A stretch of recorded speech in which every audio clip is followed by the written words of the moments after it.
Once upon a time, there was a sensible straight line who was hopelessly in love with a dot.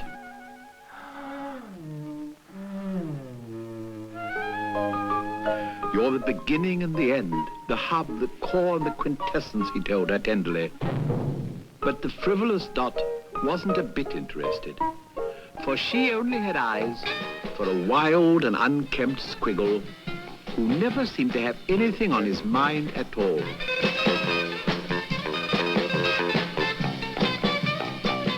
They were everywhere together, singing and dancing and frolicking and laughing and Lord knows what else. He's so gay and free, so uninhibited and full of joy, she cried rapturously. And you're as stiff as a stick, dull, conventional and repressed, tied and trammeled, subdued, smothered and stifled, squashed, squelched and quenched.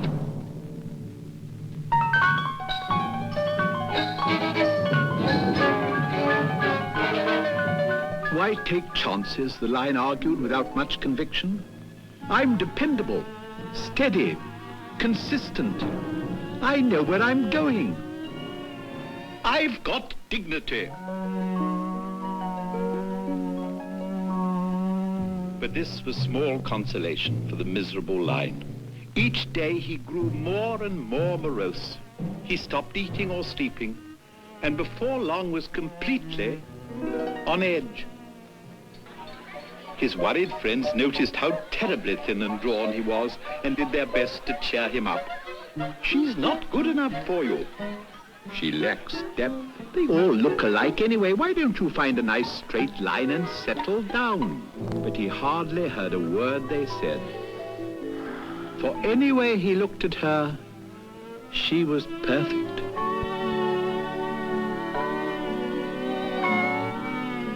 He saw things in her that no one else could possibly imagine.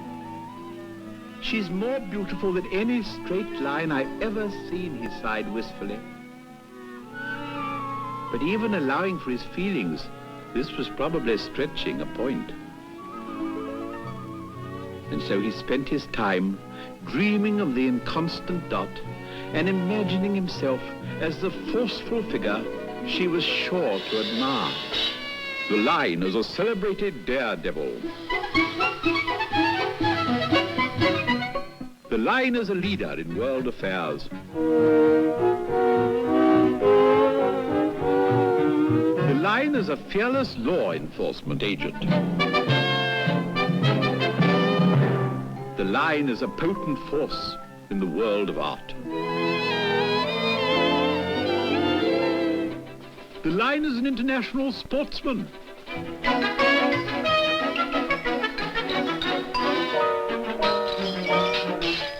But he soon grew tired of self-deception and decided that perhaps the squiggle might have had the answer after all.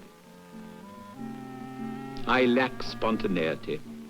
I must learn to let go, to be free, to express the inner passionate me. But it didn't make any difference, for no matter how often or how hard he tried, he always ended up the same way.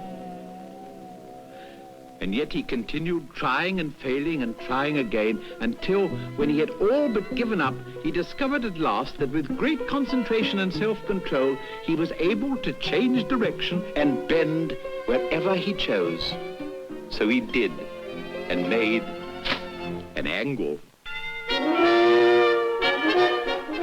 And then again, and made another, and then another, and then another, and then another, and then another, and then another. "Hot stuff," he shouted, much impressed with his efforts, and in a wild burst of enthusiasm sat up for half the night, putting on an outrageous display of sides, bends, and angles. "Freedom is not a license for chaos," he observed the next morning. Oh, what a head!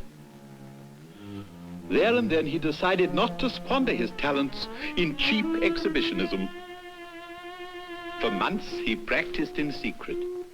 Soon he was making squares and triangles, hexagons, parallelograms, rhomboids, polyhedrons, trapezoids, parallel pipets, decagons, tetragrams, and an infinite number of other shapes, so complex that he had to letter his sides and angles to keep his place.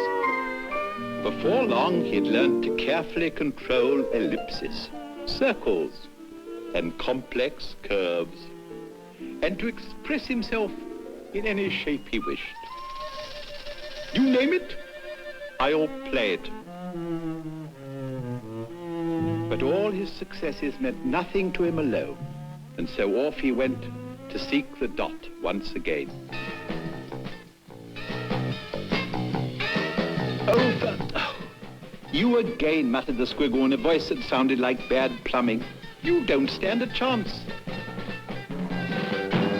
But the line was bursting with old love and new confidence, and he was not to be denied, for now he was dazzling. Clever.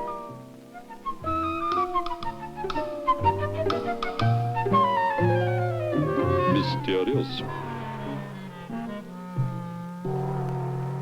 Versatile.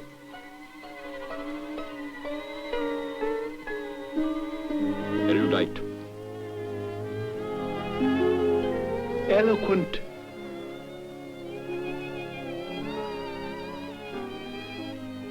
Profound. Enigmatic. Complex. And compelling.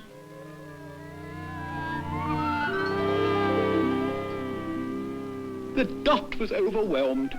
She giggled like a schoolgirl and didn't know what. The school, taken by surprise, did the best he could.